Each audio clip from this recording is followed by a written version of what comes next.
E aí pessoal, tudo bem? Meu nome é Marcelo Marcelino, eu sou cantor, compositor, guitarrista, toquei em várias bandas de rock aqui da região do Jardim Ingá, no entorno sul de Brasília. Eu fui o líder da Sem Destino, que é uma banda histórica aqui da região. Depois tive a Madre Negra, que é outra banda histórica, que fez um barulho muito legal em Brasília e tocou em tudo quanto é lugar do Brasil. E eu estou aqui hoje para ser entrevistado pelo Thiago, agradecendo a oportunidade. E vamos falar sobre música, sobre rock, sobre livros, sobre poesia, sobre literatura, sobre tudo que ele quiser saber. Vamos nessa!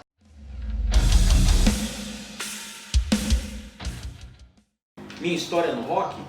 Então, a minha história no rock começou quando eu tinha uns 10 anos de idade, talvez 11. E até depois eu escrevi uma música que eu ainda não lancei, que fala assim: eu era um moleque gordinho e solitário, todo mundo na escola me chamava de otário. Eles riam de mim pela minha aparência. Né? Como é que é? Riam de mim pela minha aparência. Deixa eu ver se eu lembro da estrofe. Eu vou lembrando aqui. Eu sei que essa música fala sobre rock and roll. Aí fala assim: eu tinha 11 anos, encontrei o rock and roll, foi quando tudo mudou. Conhecendo Raul Seixas, o que ele me ensinou, finalmente eu entendi quem eu realmente sou. É porque eu estou lembrando aqui da estrofe. Mas enfim, a minha história no rock é com 10 anos de idade, 11 anos de idade. Eu lembro que eu chegava da escola, meu pai, por coincidência, tinha um Corcelzinho 73 com um toca-fita. E tinha uma fita do Raul Seixas.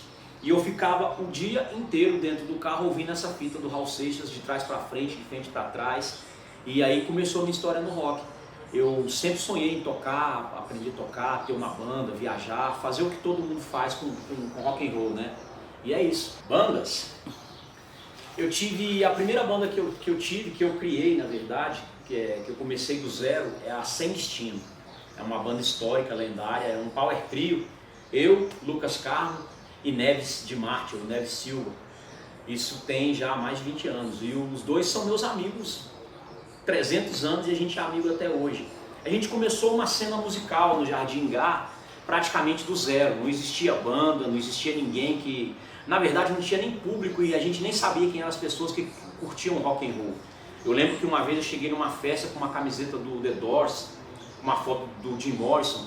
Aí um moleque chegou em mim e falou assim: meu irmão, tu conhece mesmo esse cara aí da foto ou você tá usando a camisa só pra tirar onda? Aí eu falei: pô, cara, creio que conheço. Aí comecei a explicar pra ele quais eram os discos, quem eram as influências, quem era o cantor de blues que o Jim Morrison mais gostava, quem é o baixista de blues que gravou o, salvo engano, o L.A. Woman, né? Que tem uns baixos que não são feitos pelo teclado do Ray Manzarek. Aí o cara: pô, meu irmão, tu saca mesmo. E a gente começou a trocar ideia e tal, e ali foi criando uma interação com a molecada do Jardim Ingá. E aí nisso eu tava já ensaiando com o Sem Destino, que é a minha primeira banda. E o Sem Destino não toca cover, não tocava cover, como eu até hoje raramente toco música de outros artistas. E aí a gente só tocava nosso próprio repertório. O mais engraçado é que a gente foi aprendendo a tocar as nossas próprias músicas. Eu lembro que o Lucas só sabia fazer uma virada na bateria, e quando ele tocava o bumbo ele parava de tocar a caixa, ou quando ele acertava o prato ele tinha que parar com o chimbal, era uma bagunça danada. E o cara foi aprendendo e hoje o cara é um monstro, toca em qualquer banda que ele quiser. E eu fico muito orgulhoso disso, cara. E aí o Sem Destino ajudou a formatar, a criar uma cena. O Sem Destino tocou em Brasília, tocou no Rio, São Paulo, Santa Catarina, Paraná, até no Rio Grande do Sul, o que mais? No Nordeste todo, cara, em Salvador várias vezes, participou de vários festivais. O Sem Destino é uma banda que tocou no Rock in Rio, cara.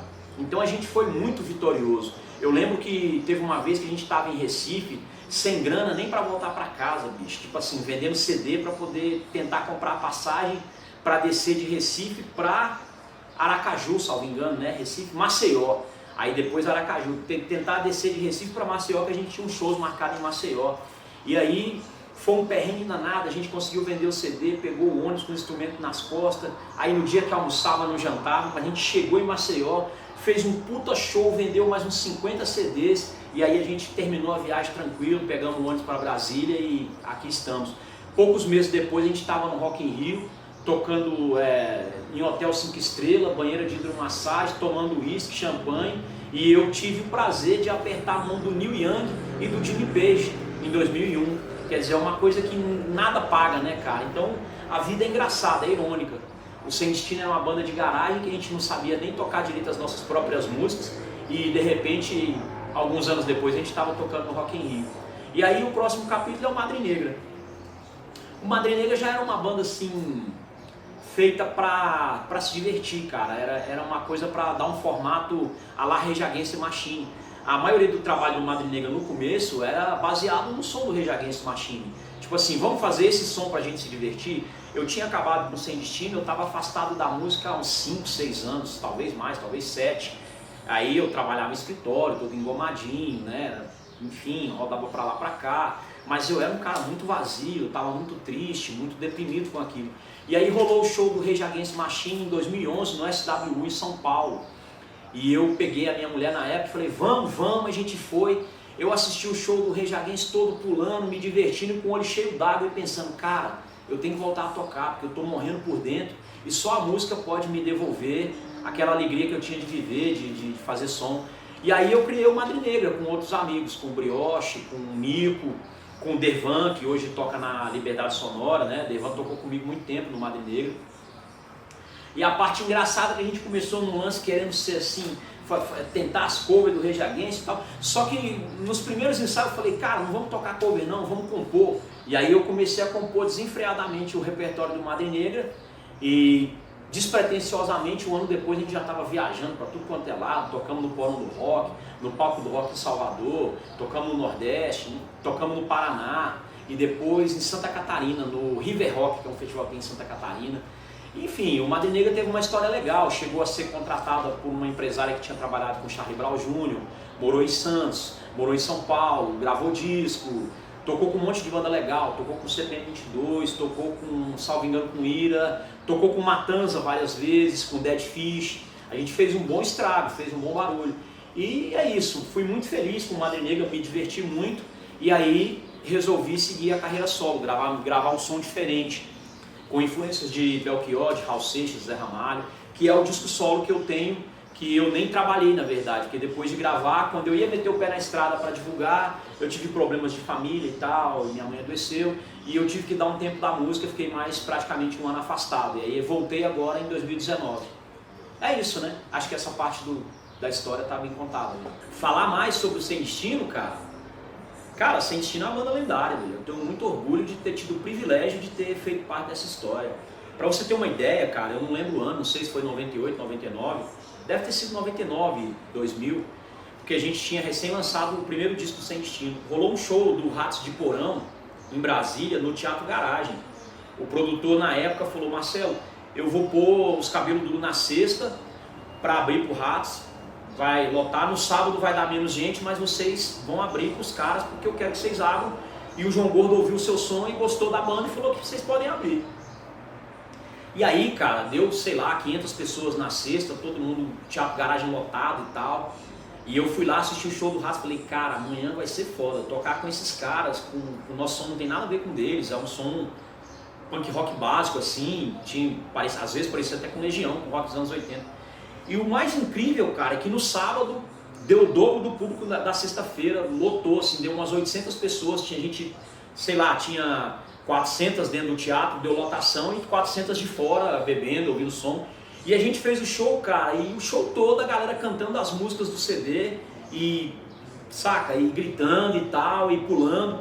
E quando acabou o show, que o Rato subiu, o João Gordo falou, parabéns pra essa banda aí, muito legal. E aquilo ali pra nós foi uma vitória, cara, porque a gente lembrou de toda a nossa trajetória, saindo do Jardim Gá, aqui não tinha show, não tinha nada. Quando a gente chegava em Brasília com a fita demo, olha só o tanto que eu sou velho, era fita demo, cara.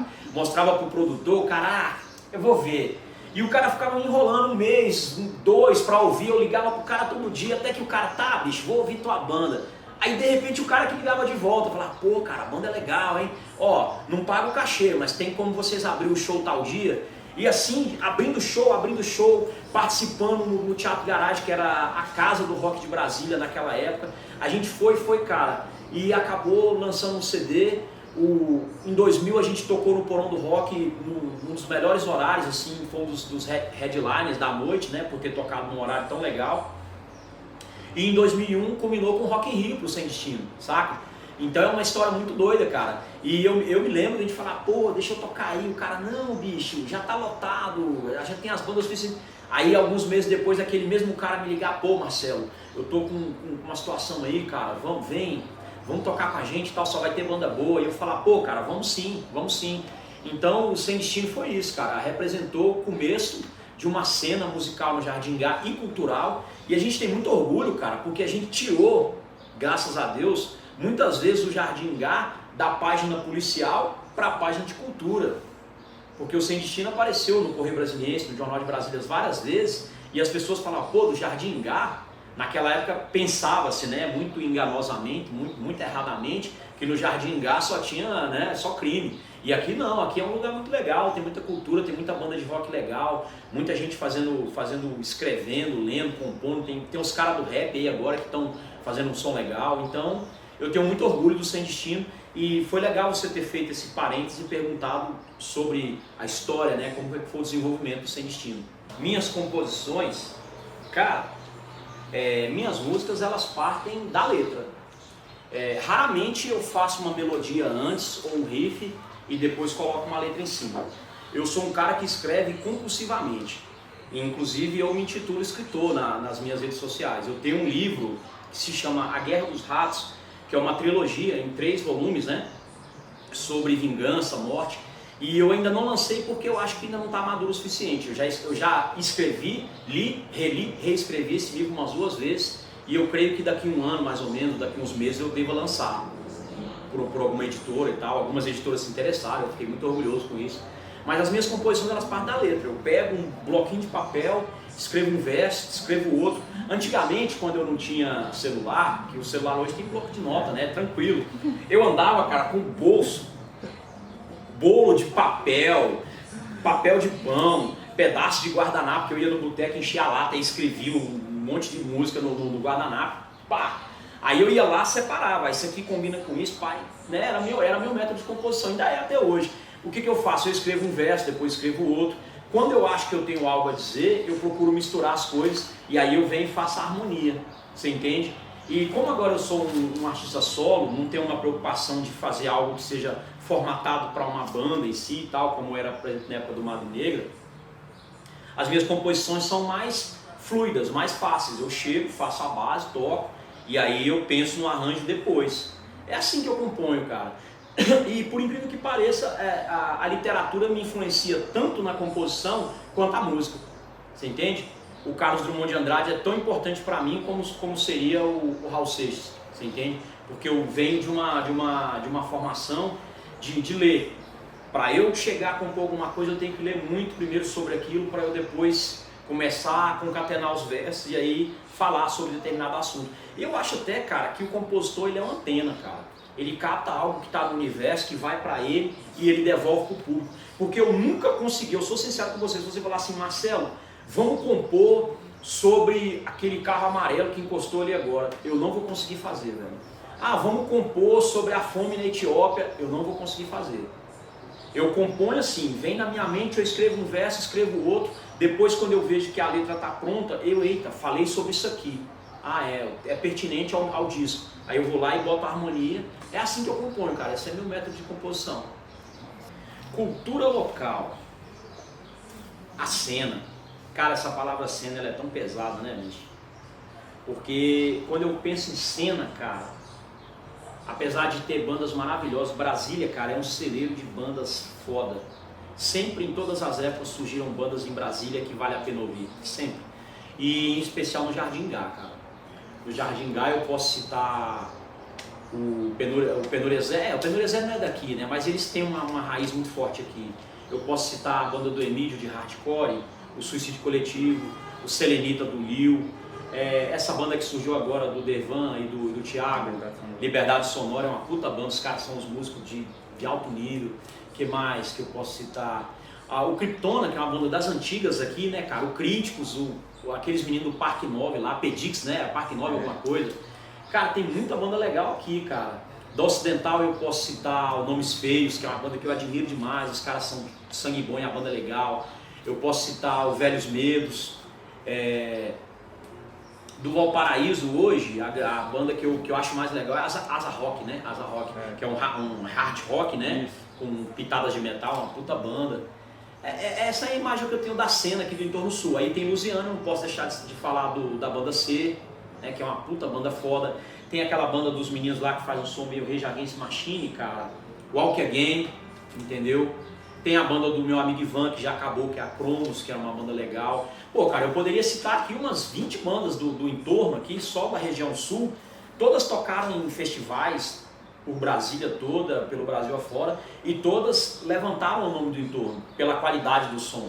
Não é porque a banda é da periferia que é uma banda da periferia, vamos ajudar os caras, pobrezinho deles. Eu sou contra isso, cara. Meu lance é assim, a banda é da periferia mas a banda é boa pra caralho, então merece espaço, tem que ser ouvido. Eu acredito assim, quem tem o que dizer merece ser ouvido. E aí, voltando à questão da cena, cara, tem coisas que me encabulam, que me chateiam. Por exemplo, eu vejo festivais independentes com 10 bandas. 10 bandas dá 40 pessoas, cada banda tem 3, 4 pessoas. Aí eu te pergunto, por que é que a primeira banda toca pra ninguém e a última banda toca pra ninguém e você vê o público ir embora e tal? Por quê? Porque os caras das bandas, eles não se prestigiam, cara, eles não se apoiam. Ontem eu tava assistindo televisão, aí tava passando o programa do Pedro Bial, aí tinha um desses caras do rap lá, do rap não, do funk do Rio lá, eu nem sei quem é, velho, eu não lembro o nome do cara, pra você ver como é que são as coisas.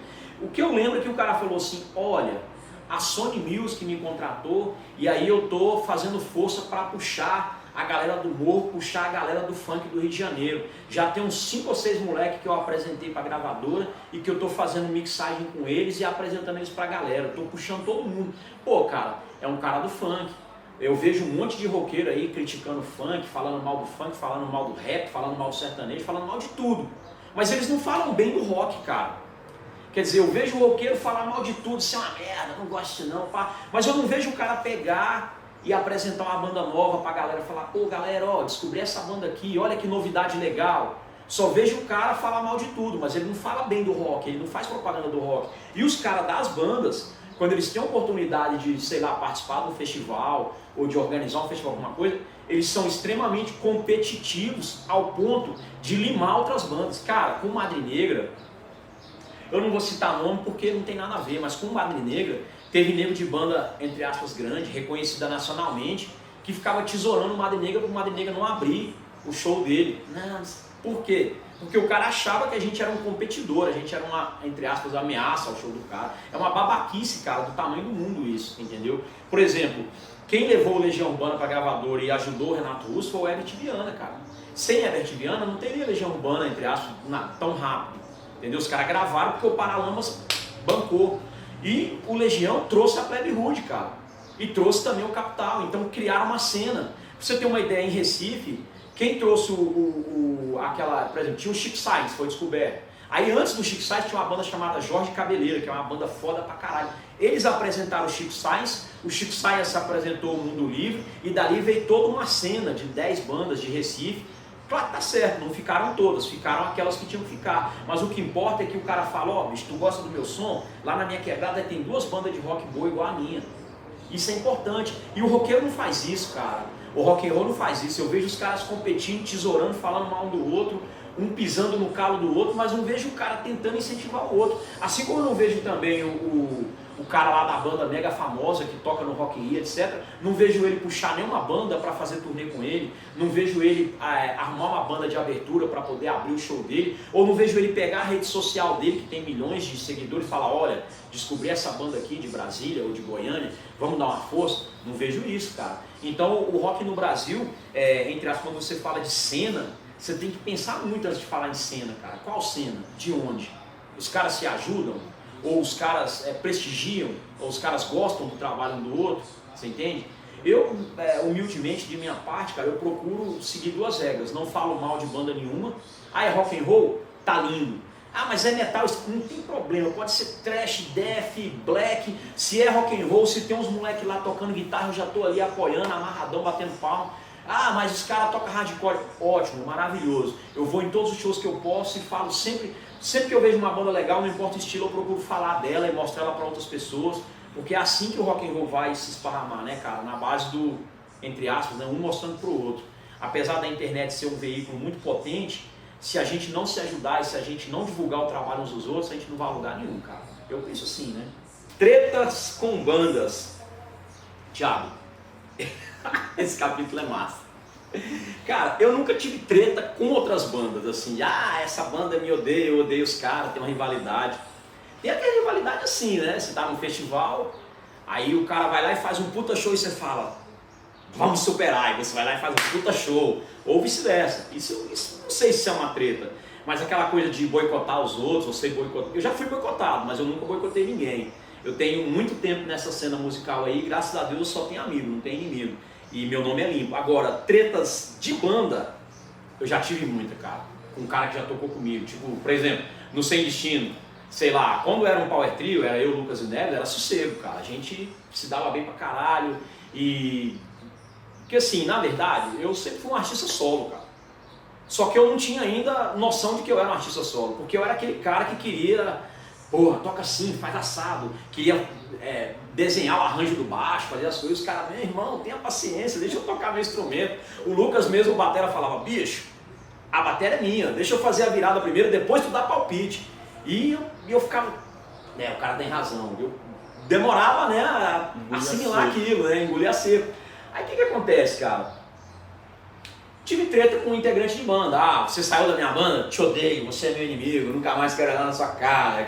Aquelas bobagens que dura 1 mês, 2 meses, depois passa. Então eu já tive, alguns casos não, alguns casos o cara, sei lá, pisou na bola comigo, me ofendeu de alguma forma que eu achei que não foi merecida.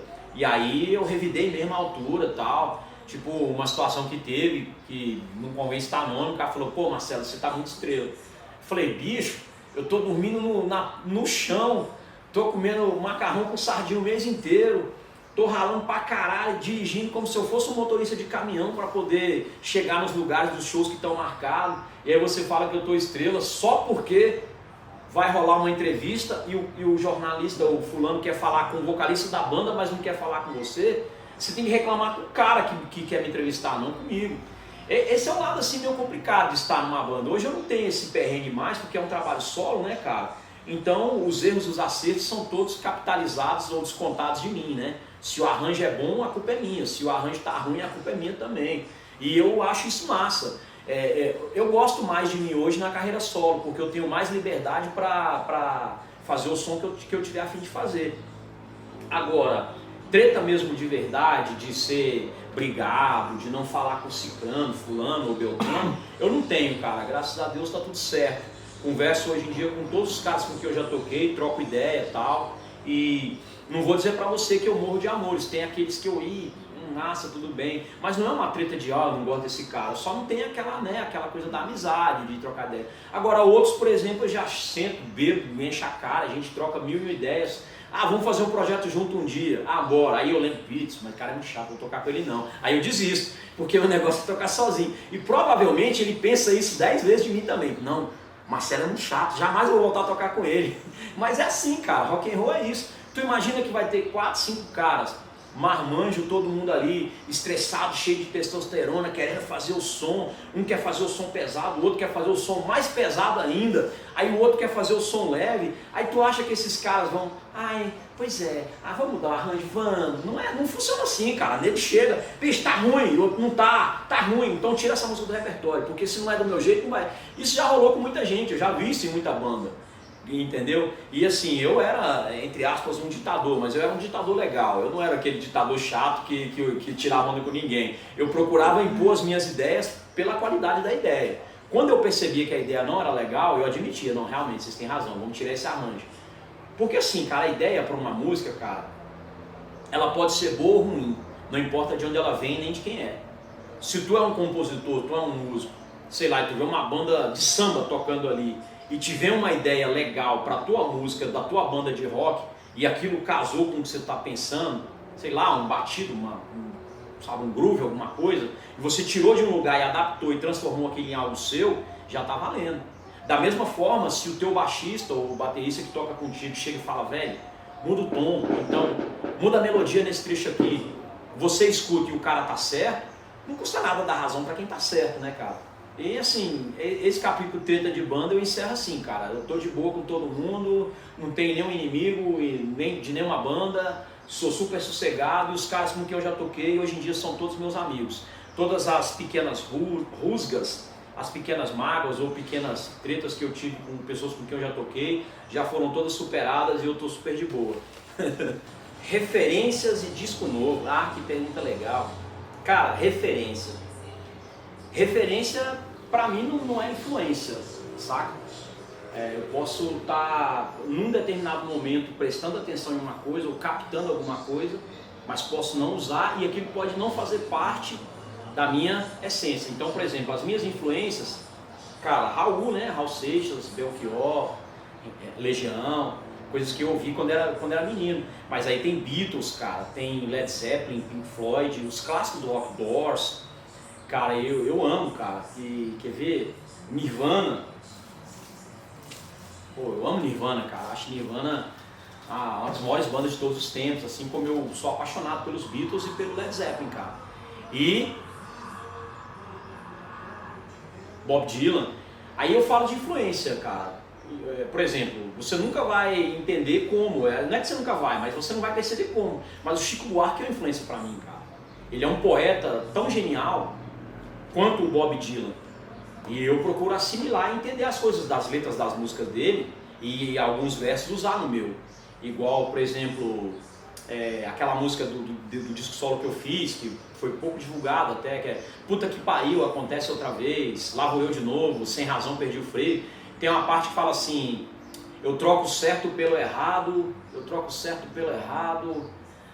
a noite pela madrugada, dou pernada 3x4 e nem me despenteio. Ali eu estou citando Chico Buarque, então a música do Chico Buarque fala, eu dou pernada 3x4 e nem me despenteio, né?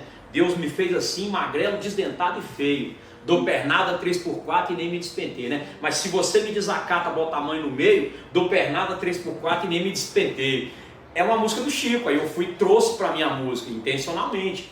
Então o Chico é uma referência. Agora a influência, cara, é Raul Seixas, Dylan. Eu sou apaixonado, cara, pelo som do Hendrix, cara. E o próximo disco eu pretendo trazer isso pro meu trabalho. E vai ser um desafio muito grande. O Steve Ray Vaughan também é um cara que eu amo o trabalho dele, assim, cara, sou apaixonado.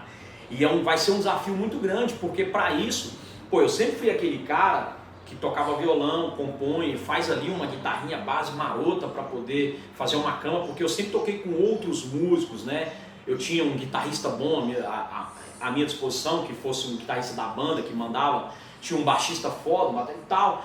Mas agora não, cara, agora o desafio é eu ser o meu próprio guitarrista, eu ser o meu próprio, né, frontman nesse sentido. Eu sempre fui um frontman mais de cantar e tocava um violãozinho ali todo para fazer a base das músicas, mas agora as músicas estão partindo de mim, da minha guitarra.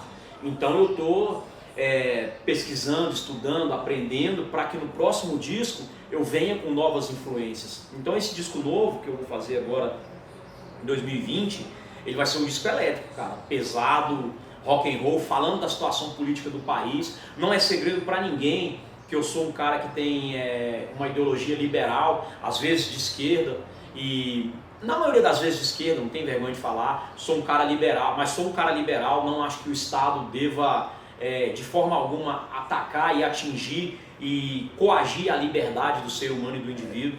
Na verdade, a minha ideologia é a Declaração Universal dos Direitos do Homem, cara. Isso está acima de você pensar como direita ou como esquerda, como conservador progressista. Direitos universais, direitos humanos.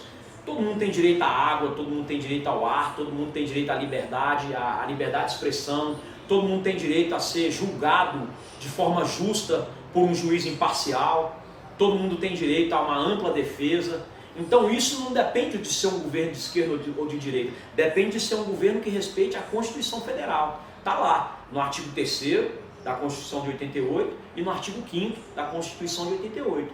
Os seus direitos estão lá. Se o governo cumprir aquilo, para mim pouco importa se ele é conservador ou progressista. O que importa é que haja democracia, respeito ao próximo. Mas voltando ao rock and roll, cara. Aí eu posso citar essas influências, cara. Nirvana, os Beatles, a Legião Urbana, o Pink Floyd, o Led Zeppelin, entendeu como é que é? Eu gosto muito, cara. N bandas, tem bandas mais desconhecidas, quer ver? Eu vou citar uma que pouca gente conhece, Manic Street Preachers, cara. É uma banda, é um power trio, que os caras são foda, é uma banda do, se não me engano, do País de Gales, que eu ouço há muito tempo e sempre que eu escuto os caras mexem com o meu sentimento de alguma forma. E aí tem, né, os clássicos, né, cara, o Hendrix é uma influência, não deixa de ser, o Steve Ray Vaughan, cara, o Pink Floyd, o Led Zeppelin, o Metallica é uma coisa que eu gosto muito, mas não me influencia, mas eu gosto de assistir, eu acho uma banda foda, eu gosto de Slipknot, cara. Cara, quando tem Slipknot eu paro pra ver e fico lá batendo cabeça e pensando, cara, nesse momento da minha vida essa é a melhor banda de todos os tempos. Porque aquilo é fantástico, cara, aquilo mexe comigo, entendeu? Mas é óbvio que eu não tenho como traduzir isso pro meu trabalho, porque eu sou um trovador, um poeta, um trovador urbano, né? E o meu trabalho aponta numa outra direção. Então muitas vezes o artista ouve 999 coisas, mas ele só traduz 2 pro trabalho dele. Isso aí, o artista é isso, é um filtro, né, cara? Você é uma antena. Então eu posso citar várias referências, por exemplo, David Bowie. Eu amo David Bowie, mas até hoje eu nunca consegui traduzir nada do Bowie numa música minha. Eu gosto do James Brown pra caramba, mas eu nunca traduzi nada do James Brown no meu som. E gosto de ouvir James Brown. Racionais MCs, cara. Pra mim é uma das melhores bandas de rap de todos os tempos do mundo, o Racionais. Entendeu?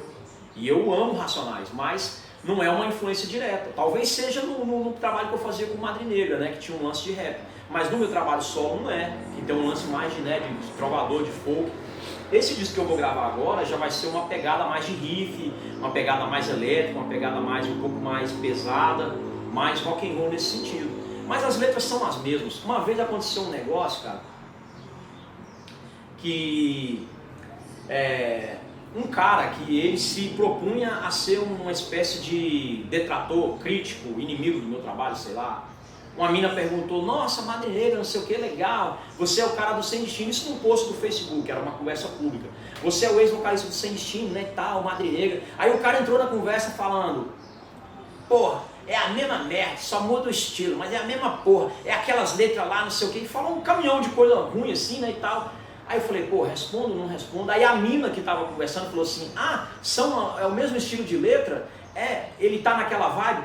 Amo, o cara é muito bom. Continua assim, que eu já sou sua fã. Aí, pô, com uma frase de 5 palavras, ela desmontou todo aquele ódio, todo aquele chorume que o cara tentou jogar em cima de mim. Aí eu fui ver quem era o cara era um cara lá que tinha raiva do mundo, que era revoltado, que nada prestava, que a única banda boa era a banda dele, não sei o quê. Eu fui ver e falei, porra, bicho, como... Aí volta aquele do meio da entrevista que a gente conversou. Como o roqueiro perde tempo falando mal de outro roqueiro e não ganha tempo falando bem das coisas que ele gosta, né, cara, das bandas boas. E é isso, cara, sobre influências e sobre disco novo, eu acho que dá pra você ter uma ideia, né, do que tá passando aqui na minha cabeça. Recados finais. Cara, em primeiro lugar, quero te parabenizar por esse projeto. Tem muita gente que critica pra caramba, mas não põe a mão na massa pra fazer nada.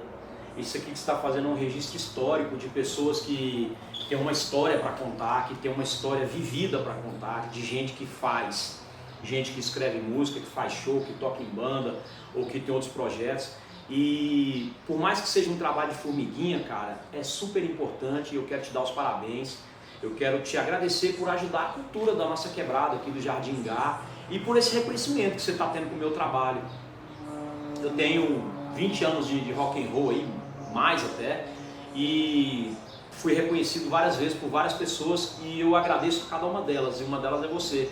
E é uma honra pra mim, cara, estar aqui falando sobre música, sobre literatura, um pouquinho de nada sobre política a gente falou também, mas assim, expressando, né, cara, usando a liberdade de expressão para poder falar o que eu penso, o que eu não penso. Ninguém é obrigado a concordar comigo, como eu também não sou obrigado a concordar com ninguém em nada. O que importa é você ter direito, democracia, liberdade de falar o que você pensa, desde que você não seja um propagador de discurso de ódio. Porque discurso de ódio não é liberdade de expressão. Racismo não é liberdade de expressão, homofobia não é liberdade de expressão, discurso de ódio não é liberdade de expressão, nazismo não é liberdade de expressão, entendeu? Então, cara, é agradecer mesmo, e as considerações finais são essas, cara, são agradecer, e eu espero que logo que eu esteja com um disco novo gravado, você apareça aqui pra gente ouvir em primeira mão, falar sobre as músicas, para falar sobre as letras das músicas. E aí eu deixo uma pergunta pra você, tem alguma música minha que você goste mais, alguma música que você queira que eu fale sobre ela para dar um recado final? É isso, no mais tá tudo certo, cara, muito obrigado.